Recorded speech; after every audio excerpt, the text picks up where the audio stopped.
Warwick has brought me to the St James Anglican Church. He thinks we have lost graves here from when the church redeveloped their land. This is the fourth St James to be built. The fourth?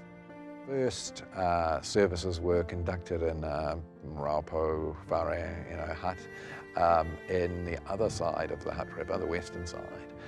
The land for the new site was donated by a Captain Daniell. Hutt Udi actually built the second one, but by the 1870s it had started to deteriorate, and in fact in the 1880s they had to rebuild it. A very famous architect, in fact Thomas Turnbull, he was the one who designed it. By the 1940s that one had actually burnt down. But when they rebuilt in 1953, the whole site was redesigned. Additional buildings were added, and the church graveyards were actually turned into lawn. This is all that's left. Before the fourth St James was built, this whole area was full of monuments and headstones. So of course, the 1888 plan actually shows over 600 burials. So why would redevelopment of the area mean removing all these headstones?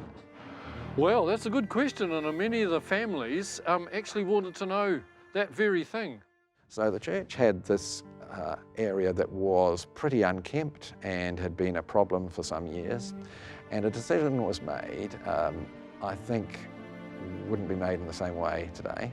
A decision was made to turn the space into sort of like a lawn cemetery. The church's attitude to its graveyard is always that the graves are the property of the families who have bought them, so that it's they who need to maintain the graves.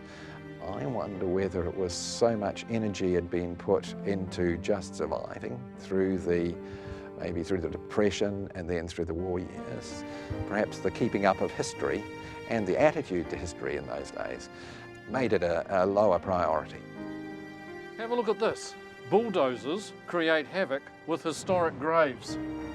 Went on to warn its readers that historic graves may lie in historic ground under the new vicarage of St James. There was some outcry at that time from people who, despite the attempts at being located, hadn't been notified, and some of those gravestones were then put up again. Warwick, there doesn't seem to be enough room for that many graves. Exactly. That's exactly the point. Where are they? Where are all of those graves? I suspect, Michael John, that they may well be under this car park here. The car park?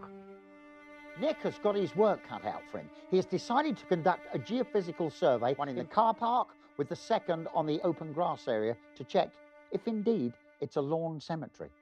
So Nick, what did you find under the car park? We surveyed part of the car park, and we only found a couple of anomalies that would suggest there's possibly at least 2 burials. We also covered this grassy area where we found more anomalies that would suggest that there was at least 6 burials.